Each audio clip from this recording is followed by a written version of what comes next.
रात के 2 बज रहे हैं। तुम बिस्तर पर लेटे हो। तुम्हारी आंखें बंद हैं, लेकिन दिमाग में एक शोर मचा है पुराने झगड़े, कल की मीटिंग और वो बातें जो तुम्हें कहनी चाहिए थी।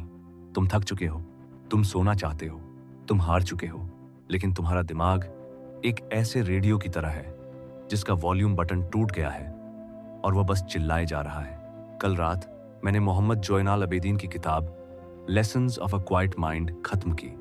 मैं सोया नहीं क्योंकि मुझे एहसास हुआ कि हम सब एक गलत फहमी में जी रहे हैं। हम सोचते हैं कि ज्यादा सोचने से हल निकलेगा, जबकि सच यह है कि हल सिर्फ तभी दिखता है जब सोचना बंद हो जाए। यह किताब किसी मोटिवेशनल गुरु का भाषण नहीं है। यह एक बड़े भाई की सलाह है जो तुम्हें शोर से बाहर खींचना चाहता है। अध्याय 1, शोर का भ्रम। हमारा दिमाग एक पागल बंदर की तरह है।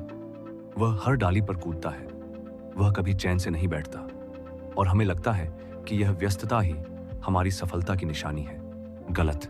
हमारा समाज शोर को ताकत समझता है। जो जितना ज्यादा बोलता है, जो जितना ज्यादा दौड़ता है, हमें लगता है वह उतना ही पावरफुल है। लेकिन असल ताकत उस तालाब में होती है जिसका पानी इतना शांत हो कि तुम उसके तल को देख सको। पुराना तरीका। जब कोई समस्या आती है तो हम और ज्यादा सोचने लगते हैं, गूगल करते हैं, 10 लोगों से सलाह लेते हैं और अपने दिमाग में एक तूफान खड़ा कर लेते हैं। नया तरीका। जब समस्या आए तो पहले दिमाग को खाली करो। शांत मन ही स्पष्ट समाधान देख पाता है। Power line. शांति कमजोरी नहीं है, यह परम नियंत्रण, एब्सोल्यूट कंट्रोल है। स्कूल में एग्जाम से एक रात पहले घबराहट में सब कुछ रटने की कोशिश करना। पुराना बनाम 10 मिनट गहरी सांस लेकर जो याद है उसे व्यवस्थित करना। नया, काम पर एक साथ 10 ईमेल का जवाब देना। पुराना बनाम एक समय में एक काम पर पूरी एकाग्रता लगाना। नया, रिश्ते में बहस के दौरान तुरंत पलटकर जवाब देना। पुराना बनाम दूसरे की बात सुनकर शांति से अपनी बात रखना। नया, खुद के साथ अपनी कमियों को लेकर खुद को कोसना। पुराना बनाम शांत होकर अपनी गलतियों से सीखना। नया। सवाल, क्या शांत रहने का मतलब आलसी होना है? जवाब, बिल्कुल नहीं। एक शांत शिकारी ही सही समय पर सटीक वार करता है। शांति तैयारी है, आलस नहीं। अध्याय 2, प्रतिक्रिया बनाम प्रतिक्रियाशीलता। तुम्हारे बॉस ने तुम्हें डांटा, तुमने तुरंत गुस्से में इस्तीफा देने का सोच लिया, या फिर तुमने भी उन्हें बुरा भला कह दिया। रुको, यही वह मोड़ है जहां तुम अपनी ताकत खो देते हो। जब तुम तुरंत रिएक्ट करते हो तो तुम अपनी चाबी दूसरे के हाथ में दे देते हो। Lessons of a quite mind कहता है कि तुम्हारी ताकत उस स्पेस में है जो घटना और तुम्हारी प्रतिक्रिया के बीच होती है। पुराना तरीका। उत्तेजना, ट्रिगर मिलने पर बिना सोचे रिएक्ट करना, यह एक मशीन जैसा व्यवहार है। नया तरीका। उत्तेजना मिलने पर एक गहरी सांस लेना, स्थिति को देखना और फिर तय करना कि सबसे समझदारी भरा कदम क्या होगा। Power line. जो तुम्हें गुस्सा दिला सकता है वह तुम्हें नियंत्रित कर सकता है। स्कूल में किसी दोस्त के मजाक उड़ाने पर रोना या लड़ना। पुराना बनाम यह समझना कि उसका मजाक उसकी अपनी असुरक्षा है। नया, काम पर फीडबैक को व्यक्तिगत हमले की तरह लेना।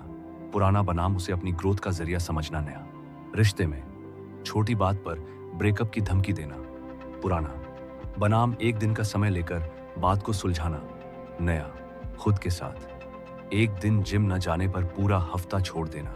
पुराना बनाम अगले दिन दोबारा शुरू करना। नया। सवाल, अगर मैं जवाब न दूं तो लोग मुझे कमजोर नहीं समझेंगे? जवाब, लोग उसे कमजोर समझते हैं जो चिल्लाता है, जो शांत रहकर मुस्कुरा देता है। उससे लोग डरते हैं क्योंकि वे उसे पढ़ नहीं पाते।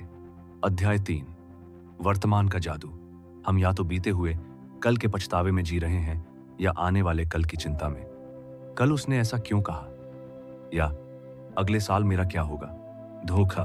सच तो यह है कि न कल मौजूद है न परसों, सिर्फ अभी का यह पल है। किताब कहती है कि एक शांत मन यहां और अभी में रहता है। जब तुम चाय पी रहे हो तो सिर्फ चाय पियो। जब तुम किसी से बात कर रहे हो तो सिर्फ उसकी बात सुनो। पुराना तरीका। एक काम करते समय दूसरे के बारे में सोचना। मल्टी टास्किंग के नाम पर खुद को थकाना। नया तरीका। अपनी पूरी चेतना को वर्तमान क्रिया में लगा देना। Single tasking. Power line. भविष्य की चिंता आज की शांति को चुराने के अलावा कुछ नहीं करती। स्कूल में क्लास में बैठकर शाम के खेल के बारे में सोचना, पुराना। बनाम लेक्चर के हर शब्द को महसूस करना, नया। काम पर लंच करते समय पेंडिंग काम की फाइलें देखना, पुराना। बनाम खाने के स्वाद का आनंद लेना, नया। रिश्ते में साथ बैठकर फोन चलाना, पुराना। बनाम एक दूसरे की आंखों में देखकर बात करना, नया। खुद के साथ अपनी पुरानी गलतियों को बार बार याद करना, पुराना। बनाम आज मैं क्या बेहतर कर सकता हूं, उस पर ध्यान देना, नया। सवाल, क्या भविष्य की प्लानिंग करना गलत है? जवाब, प्लानिंग करो लेकिन उसमें जियो मत। प्लानिंग एक नक्शा है लेकिन तुम्हें चलना आज की जमीन पर ही है। अध्याय 4, अहंकार का शोर। अक्सर हमारे मन का शोर हमारा अहंकार यानी ईगो होता है। उसने मुझे ऐसा कैसे कहा, मेरी इज्जत का क्या, मैं सबसे बेहतर हूं। मैं अबेदीन समझाते हैं कि जितना बड़ा तुम्हारा मैं होगा उतना ही ज्यादा तुम्हारा मन विचलित रहेगा। जब तुम खुद को बहुत ज्यादा सीरियसली लेना बंद कर देते हो तो मन अपने आप शांत हो जाता है। शांत मन में मैं के लिए कोई जगह नहीं होती, वहां सिर्फ होना होता है। पुराना तरीका, हर बात को अपने सम्मान या अपमान से जोड़कर देखना। नया तरीका, खुद को एक बड़े ब्रह्मांड का छोटा सा हिस्सा मानना और चीजों को उनके असली रूप में देखना। पावर लाइन, जब मैं मिट जाता है तब शक्ति का उदय होता है। स्कूल में टॉपर बनने के लिए दूसरों को नीचे गिराना, पुराना। बनाम सीखने की खुशी के लिए पढ़ना, नया। काम पर अपनी गलती को छिपाने के लिए दूसरों पर दोष डालना, पुराना। बनाम गलती मानकर उसे सुधारना, नया। रिश्ते में मैं सही हूं यह साबित करने के लिए लड़ना, पुराना। बनाम रिश्ते को बचाने के लिए झुक जाना, नया। खुद के साथ अपनी इमेज को लेकर हर वक्त सजग रहना, पुराना। बनाम अपनी असलियत को स्वीकार करना, नया। सवाल, क्या आत्म सम्मान और अहंकार एक ही हैं? जवाब, आत्म सम्मान तुम्हें अंदर से मजबूत बनाता है, अहंकार तुम्हें बाहर से सख्त और अंदर से खोखला बनाता है। अध्याय 5, शक्तिशाली जीवन की रूपरेखा। एक शक्तिशाली जीवन वह नहीं है जहां तुम्हारे पास बहुत सारा पैसा या शोहरत हो। शक्तिशाली जीवन वह है जहां तुम्हारे पास अपने मन का रिमोट कंट्रोल हो। संयम, किताब का आखिरी हिस्सा, हमें बताता है कि शांति कोई मंजिल नहीं है जिसे एक बार पा लिया और खत्म।